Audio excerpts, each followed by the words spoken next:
Hello, everyone. I'm David Vaucher. Welcome to the Business of Motorsport podcast powered by Vaucher Analytics.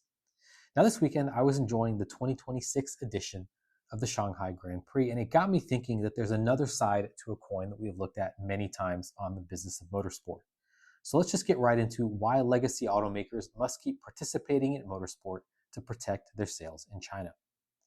The recently published Quartz Protocol white paper rests on the thesis that Chinese EVs meet or exceed the objective metrics of legacy automakers' offerings.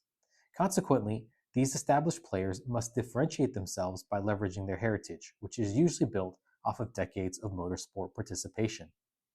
This speaks to the sensibilities of consumers outside of China. But to the extent that China is the world's largest car market, legacy automakers need to be competitive there, and now is the time to leverage motorsport to appeal to Chinese consumers as well. Before going on, it's going to be useful to take a look at the Chinese motorsport landscape, past, present, and presumed future. In the book, The Future of Motorsports, Business, Politics, and Society, contributor Ren Weitao gives an overview of a country whose lack of historical passion for motorsport does not appear to be a hindrance to a bright future for the industry. Quite the contrary. Despite a relative lack of interest up until now, the stage is set for a strong upswing in consumers attuned to all the emotional qualities that motorsport imbues on car culture and indeed the broader popular culture. First, it's necessary to understand that motorsport in China has followed a fundamentally different path from its Western counterparts. It did not emerge from grassroots enthusiasm, though of course that is present, or decades of embedded racing culture, but from deliberate alignment with economic development, infrastructure expansion, and state coordination. From early events like the Hong Kong-Beijing Rally to the establishment of Formula One in Shanghai in the early 2000s, motorsport has tracked closely alongside rising incomes, mass vehicle adoption, and rapid urbanization as part of the Chinese government's plan for the country. It is telling that plans to develop motorsport and related infrastructure actually appeared in many official policy documents, including notably the 14th Five-Year Plan in 2021. In short, European car culture developed naturally from the region's significance as the birthplace of cars and the subsequent progression of consumer tastes, whereas China built the market first out of an economic need and a desire and is now layering motorsport on top of it. The integration of motorsport into China's greater economic strategy is the foundational pillar of the thesis that motorsport will eventually take off in a much larger way than it exists today. And policy remains the primary growth engine, with national strategies positioning motorsport as a lever for consumption, regional development, and industrial upgrading, particularly in the context of new energy vehicles. To those in the West who view government involvement in any market with suspicion, it would seem as if motorsport were actually at a disadvantage in China. But make no mistake, the future will show otherwise. Now, China is not the first to follow this model. France, for instance, has the French Federation for Autosports, or the FFSA, which has successfully nurtured and guided several French drivers to sometimes historic results. However, the FFSA is an isolated group with association to the French government, whereas the Chinese government will probably take a much tighter approach. The result is a model where racing is not just a sport or a media product, but an experience-driven platform tied directly to economic and technological objectives.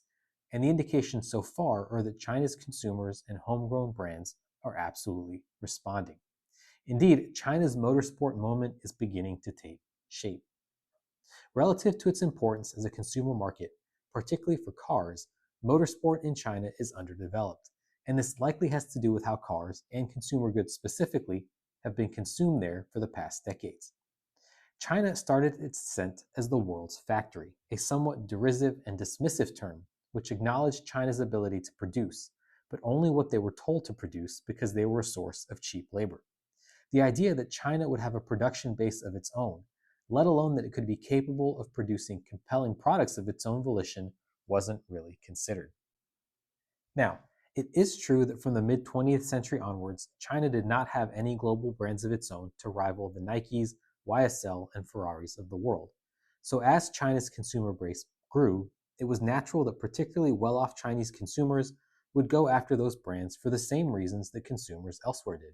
Those brands stand for certain qualities, and the thinking was that if you bought into those brands, you would also be perceived as having those qualities as well.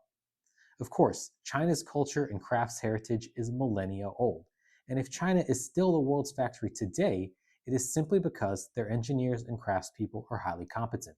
So it is natural that the country is developing its own brands now. And crucially, these brands are now being chosen by Chinese consumers who, now wanting to express their own values rather than those imparted by Western brands, can support their country's industries as part of their consumption decisions. This is arguably no more pertinent and, for legacy automakers, no more pressing than in the automobile market. And this should prompt a fundamental rethinking of what led to their success in the past. Motorsport played a key role in building these mythologies, and recent signals point to a clear inflection point in China. Chinese interest in global motorsport is rising, not just in passive viewership, but in relevance to Chinese culture and identity. Chinese drivers such as Zhou Guanyu in Formula One and Ye Yifei, fresh off overall victory at the 24 Hours of Le Mans, are no longer symbolic participants. They are becoming anchors for national pride and narrative. The recent Shanghai Grand Prix 2026 provides an acutely clear picture of this growing interest. Consider the following. The Chinese Grand Prix attracted a record 230,000 attendees, with ticket revenue up by over 30% from the previous year. Only 16% of the audience was from overseas. F1's official data indicates that China's fan base is over 220 million strong, nearly half of which are female. The majority of fans are under 35 years old, and more than half of those Chinese fans started following the sport less than 5 years ago. Those final bullet points imply significant lifetime value from those fans thanks to the emotions that motorsport creates if it is leveraged properly. Just like Chinese consumers started their pivot to homegrown consumer brands, Formula One is preparing to offer the same pivot. Reports that BYD is exploring a potential Formula One entry are not an isolated curiosity, but rather they are a logical extension of China's broader automotive ambitions. Chinese manufacturers are no longer content with competing on cost and technology alone. They are increasingly seeking legitimacy, desirability, and global brand status, and motorsport sits directly at the intersection of those objectives. So let's talk more about that BYD signal, which is to me a catalyst, not an exception. The potential entry of BYD into Formula One should be understood in this context. It is not simply a branding exercise or a speculative marketing move. It is a signal that Chinese automakers are evaluating motorsport as a strategic lever in their global expansion. And if one major player commits, others are likely to follow.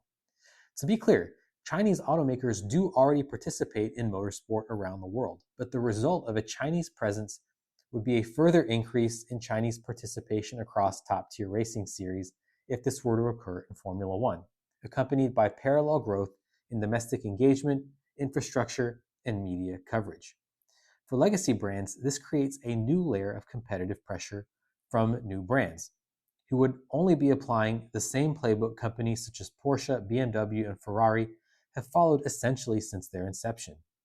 Now, legacy automakers will find themselves no longer defending motorsport as a historical advantage in established markets.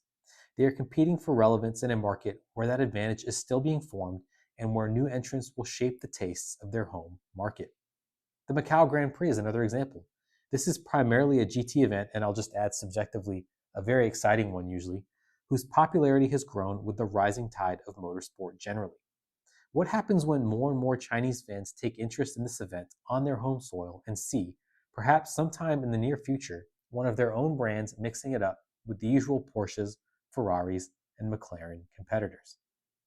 So here's the strategic shift. Legacy brands must race for the excitement of Chinese motorsport fans. Legacy automakers must not only race to defend themselves from Chinese brands globally, but they must also race and translate those efforts appropriately to remain competitive within the world's largest automotive market. Because China is not just another geography. It is the largest car market in the world and increasingly a cultural export engine. And what wins in China will not stay in China for much longer. Perhaps what South Korea saw happen to its image abroad via K-pop will happen to China via its cars. And this is entirely plausible thanks to the combination of swelling domestic fandom coupled with the focus of China's government, which has every incentive to deploy its might behind motorsport. Indeed, K-pop isn't just music, it's soft power. Cars are not just means of transportation. They are emotional objects and have been since their beginnings.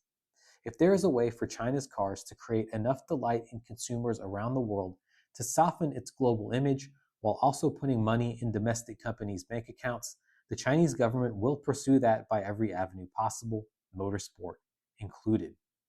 So let's talk about this move from structural weakness to strategic advantage and come back to how motorsport is structured around government policy. China's top-down, policy-influenced development model could be viewed as incompatible with motorsport's traditionally bottom-up, freewheeling culture and spirit. But China's economic rise demonstrates that countrywide plans dictated to a market economy can work, and in the current context, that model may become a decisive advantage. China has demonstrated repeatedly that once an industry aligns with national strategic priorities, such as electric vehicles, batteries, and solar, it can scale at a pace that outstrips global competitors. The logic is simple. Chinese automakers need global credibility and cultural cachet. Motorsport provides a proven pathway to both, and the state and industrial ecosystems are capable of accelerating adoption. What was once an undeveloped ecosystem can become very quickly a coordinated growth engine. So while legacy automakers pull out of motorsport to shore up share prices and dividends, Chinese companies will come in, eventually perform well enough to fill the emotional vacuum, and that mind share and subsequent market share will be very difficult to get back. In short, when, not if, Chinese manufacturers commit to motorsport in a serious way, the development curve will not be gradual, it will be highly compressed. As I've alluded to here and said clearly in many episodes of the Business of Motorsport prior to this one, desire is the real battleground. And if Chinese brands win there, the game is over for legacy automakers. This matters because the competitive dynamic between legacy automakers and Chinese brands is shifting. On purely functional dimensions of range, software, production speed, and other metrics, Chinese EV manufacturers are already highly competitive, and in many cases, they are setting the pace and the price. The remaining defensible territory for legacy brands lies elsewhere. It lies in desire, identity, and brand meaning. Motorsport has historically been one of the most effective systems for creating that kind of differentiation. It provides proof of performance under extreme conditions, narrative continuity across generations, and emotional engagement that extends beyond the product. For legacy automakers, not being on track and telling those stories effectively will quickly become existential. It is no longer enough for car marketing to look interchangeable from one brand to another. And I want to start rounding this out by talking about China's very unique cultural landscape and how information tends to disseminate there. So the early signs suggest that motorsport in China will not necessarily replicate Western models, but rather will integrate into a broader cultural and digital ecosystem. Global fan data already points to a shift in how motorsport is consumed, and that's general, across the board. Younger audiences engage continuously through social media, follow personalities as much as teams, and integrate motorsport into lifestyle and identity rather than treating it as a purely sporting event that is consumed once a week. China is uniquely positioned to amplify this model. Its digital platforms, influencer ecosystems, and rapid content cycles allow narratives to scale at extraordinary speed, all targeted at consumers who are gravitating towards luxury experiences rather than solely products. When combined with national pride and industrial ambition, motorsport can become as much a cultural symbol as it is a sport. And this is where drivers like Zhou Guanyu and Ye Yifei matter. They're not just competitors, they are entry points into a broader narrative of Chinese participation and success at the highest levels of global motorsport. So we are clearly in a new competitive arena. China is emerging as a critical arena in the global competition for automotive brand power. Motorsport, long underdeveloped in the region, is poised to grow as Chinese manufacturers seek to elevate their brands beyond functional value and into cultural relevance, all backed by the Chinese government. For legacy automakers, the implication is clear. Racing is no longer just a tool for defending brand equity in traditional markets. It is a necessary investment to remain competitive in China itself. Those brands that recognize this shift early can help shape how motorsport develops in the Chinese market and secure a position within it. Those that do not risk watching that ecosystem evolve without them. And that is it for today's episode of The Business of Motorsport. I will post all of the relevant links, including one to where you can download the Quartz protocol if you want that additional context, in the show notes. And I want to close out as I always do, which is by saying thank you so much for choosing to spend your time with me here on the Business of Motorsport podcast. And I really look forward to speaking with you again on the next episode. Thank you so much.